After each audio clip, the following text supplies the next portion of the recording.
अब देखिए मामला क्या है वो जानते हैं। अमेरिका में राष्ट्रपति चुनाव होने वाले हैं 2024 के अंत में, वहां चुनाव होंगे राष्ट्रपति पद के।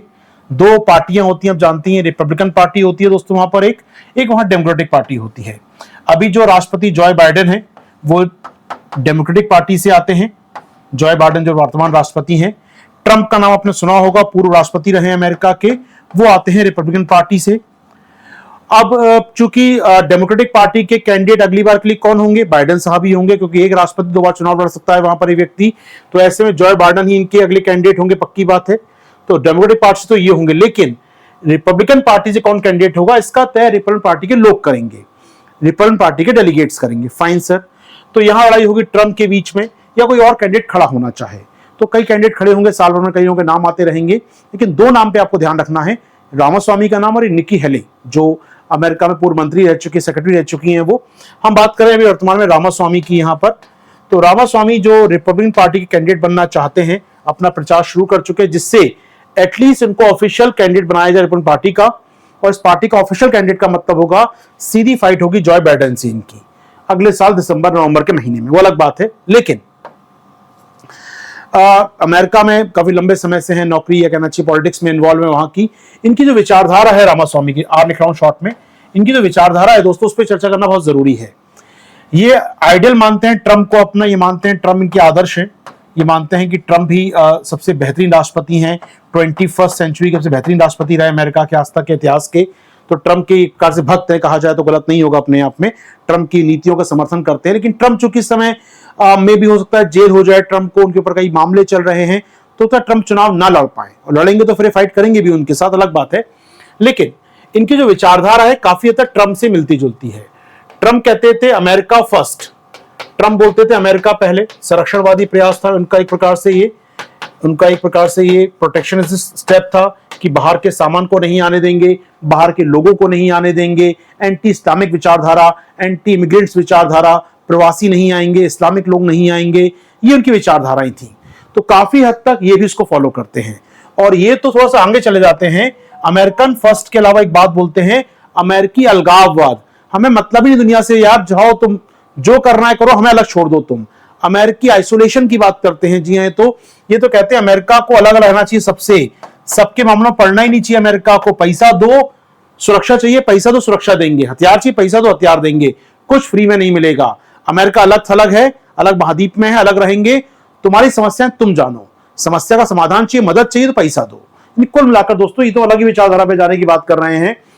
यूक्रेन वॉर को लेकर इनकी बात करें तो यूक्रेन वॉर पे इनका कहना है जनाब, अगर राष्ट्रपति बन जाते हैं तो 2024 में राष्ट्रपति चुनाव होगा, 25 में चुनाव जीत के सत्ता में आ सकते हैं, मान लीजिए, मैं तो एक अनुमान लगा रहा हूं, कोई व्यक्ति चुनाव जीत सकता है लोकतंत्र में, तो लोकतंत्र चुनाव जीत के आ जाते तो कह रहे हैं जनाब मैं तुरंत जाऊंगा रशिया की यात्रा पर और रशिया से कहूंगा एक काम करो, यूक्रेन के तुम इलाके जीत चुके हो, तुम्हारे कोई सपोर्ट नहीं मिलेगा यूक्रेन को अमेरिका से, वॉर में कोई सपोर्ट नहीं देगा अमेरिका, रशिया से दोस्ती करूंगा मैं जाके दोबारा, और रशिया से शर्त पर दोस्ती करूंगा कि तुम चाइना से अलग हो जाओ, तुम्हारी जो ये जय वीरू की दोस्ती है रशिया चाइना की, इसको तोड़ो पहले, तब मैं तुम्हारा दोस्त बनूंगा, अमेरिका ये कहने वाला है। यानी अमेरिका, इनका मानना क्या है, इनका मानना है कि अमेरिका के सामने सबसे बड़ा चैलेंज क्या है इस समय, रामास्वामी का मानना है कि अमेरिका के सामने सबसे बड़ी चुनौती है रशिया और चाइना की पार्टनरशिप, इसको तोड़ना जरूरी है, और इसके लिए वो रशिया से दोस्ती करने को तैयार हैं यदि वो पार्टनरशिप में तलाक लेने को तैयार है तो। यानी कुल मिलाकर इनकी फॉरेन पॉलिसी कुछ अलग ही कदम दिखा रही है। इंडिया के लिए ठीक ठाक है, चाइना के खिलाफ है तो अच्छी बात है यार। दूसरे का कहना है जनाब यूक्रेन के अलावा ताइवान की बात करो, कह रहे हैं यार ताइवान तो ठीक है, समर्थन देंगे हम ताइवान को, चाइना के खिलाफ हम समर्थन देंगे, अमेरिका समर्थन देगा ताइवान को, लेकिन ये समर्थन केवल कुछ सालों के लिए होगा, ये समर्थन केवल 4 सालों के लिए होगा राष्ट्रपति बनने के बाद मेरे, और एक बार 4 सालों में हम सेमीकंडक्टर बनाना सीख गए, जो हम ताइवान से मंगाता है अमेरिका इस समय, वो बनाना सीख गए सेमीकंडक्टर, तो हमें ताइवान की जरूरत नहीं होगी, हम ताइवान को हथियार देना बंद कर देंगे, खुद लड़ाई अपनी स्वयं करो। जी हां, तो कब तक समर्थन देंगे, जब तक कि अमेरिका आत्मनिर्भर नहीं बन जाता है सेमीकंडक्टर के मामले में, तब तक समर्थन देंगे हम इनको। 4 साल में बन जाएगा अमेरिका, फिर ताइवान जाए अपनी मर्जी से, ताइवान को सुरक्षा चाहिए तो ताइवान को पैसे देना पड़ेगा अमेरिका को हथियार आदि के लिए। तो सीधा कहना है दोस्तों इनका, बहुत सीधी बात है यहां पर। इंडिया के बारे में कहते हैं इंडिया अच्छा दोस्त है अमेरिका का, इंडिया के साथ स्ट्रेटेजिक पार्टनरशिप है, रणनीतिक भागीदारी है, इसको मजबूत करेंगे। तो इंडिया के लिए थोड़ा फेवर की बात करते हैं ये, लेकिन सीधी बात है यार, मतलब ऐसा कोई व्यक्ति जो विदेश नीति में इतने बड़े बदलाव लाने की बात करता हो तो शायद हमको देखना पड़ेगा हमारे लिए किस प्रकार के। लेकिन इनके कई कदम ऐसे हैं जो अमेरिका में एक नई विचारधारा की शुरुआत करते हैं। अब समस्या क्या है, हो सकता है राष्ट्रपति ना बने, लोग मानते हैं नौसिखिया व्यक्ति, इनके अधिकतर इनके एक्सपर्ट मानते हैं कि ये तो बस अभी उभर आए हैं छोटे मोटे, अभी तो उत्तेजित हैं, काफी एक्साइटेड स्टेट में है कि चुनाव लड़ने का मौका मिल रहा है, अमेरिका की राजनीति में इनकी कोई जगह नहीं है। ठीक है, हम भी मानते नहीं है, लेकिन जो ये बात छेड़ रहे हैं, जो लोकप्रिय बातें कर रहे हैं, जनता को खुश करने की बातें कर रहे हैं, ये आने वाले चुनाव में एक एजेंडा बन सकता है। डर ये है लोगों को, जो एजेंडा ट्रंप ने तय किया था से 5 साल पहले 2016 के चुनावों में, 16 से 20 तक ट्रंप राष्ट्रपति रहे थे, ट्रंप ने जो बातें छेड़ी थी उसको रामास्वामी आगे लेके जा रहे हैं। यानी ट्रंप 2.0 है अपने आप में, मैं कह रहा हूं, ये शब्द मैं अपनी तरफ से दे रहा हूं, ये ट्रंप 2.0 है, ये ट्रंप से कदम आगे लेके जा रहे हैं बातों को, और एग्रेसिव बात कर रहे हैं। ये तो बोल रहे हैं हम ताइवान को सपोर्ट नहीं करेंगे, यूक्रेन को सपोर्ट नहीं करेंगे, कुछ नहीं करेंगे हम, तो जिसको चाहिए पैसा लाओ ले जाओ, आइसोलेशन की बात कर रहे हैं। तो ये जो राजनीति आगे बढ़ रही है जिस प्रकार की अमेरिका में यदि रिपब्लिकन पार्टी सत्ता में आती है तो ये विचारधारा और मजबूत होगी और कड़ी होगी। ट्रंप आ जाए वापस, रामास्वामी आ जाएं, या फिर निक्की हेली आ जाएं, या कोई और पर्सन आ जाए, यदि रिपब्लिकन पार्टी चुनाव जीतती है या रिपब्लिकन पार्टी के जो कैंडिडेट होंगे उनको अगर ट्रंप से भी फाइट करनी है आपस में, तो उनको ट्रंप की विचारधारा को और कट्टर रूप में सामने रखना होगा, क्योंकि रिपब्लिकन पार्टी में ट्रंप का तोड़ निकालने का मतलब है बाइडेन को मजबूत करना। या तो ट्रंप को आप कैसे काट सकते हैं, मान लीजिए रिपब्लिकन पार्टी के अंदर की बात कर रहे हैं, यहाँ रामास्वामी भी हैं, निक्की हेली भी हैं यहाँ पर, या फिर ट्रंप खुद हैं यहाँ पर, अब इनको आपस में फाइट करनी है लोगों को, पहले तो कैंडिडेट के रूप में। अब रामास्वामी की बात करें दोस्तों, इनको अगर इनसे लड़ना है तो ट्रंप की विचारधारा को कट्टर रूप से आगे रखना होगा। यदि ट्रंप से खिलाफ जाते हैं तो बाइडेन मजबूत हो जाएंगे अल्टीमेटली इससे, जो अमेरिका नहीं चाहता। तो अल्टीमेटली क्या होगा, ट्रंप की विचारधारा को ही आगे बढ़ावा मिलना है, ये बड़ी समस्या है कहीं ना कहीं इस पूरे मामले में। तो निश्चित तौर पर रामास्वामी का उभरना इंपॉर्टेंट नहीं है, इनकी बातों का उभरना बहुत इंपॉर्टेंट है, क्योंकि आने वाले साल 2024 का चुनाव होगा, इसमें अमेरिका में ये बदलाव देखने को मिल सकता है, अमेरिकी विदेश नीति में पक्ष सामने आ सकता है। क्या मेरी बात पहुंच पाई है, क्या मेरी बात पहुंच पाई है दोस्तों आप तक? उम्मीद कर रहा हूं मेरी चर्चा हो पाई है।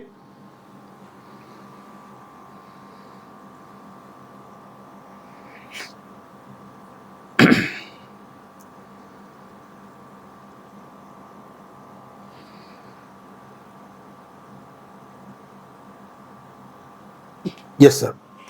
इसके अलावा ये सी राजा मोहन साहब आर्टिकल में एक बात और कहते हैं, छोटा सा टॉपिक हालांकि वो अपने आर्टिकल में एक बात और जोड़ रहे हैं यहां पर। उनका कहना यह है कि ये जो भारतवंशी लोग हैं, जो भारतीय मूल के लोग हैं, वो अलग जगहों पर सत्ता में आ रहे हैं। ठीक है, एक पैराग्राफ उन्होंने इस पर कवर किया है, मैं पढ़ के सुनाता हूं पैराग्राफ में क्या लिखा है। हालांकि वो विशेष बातें नहीं है, 2-3 पॉइंट है, सुन लीजिए काम के, आपको लगता है तो सुन लीजिए, काम का लगेगा आपको तो।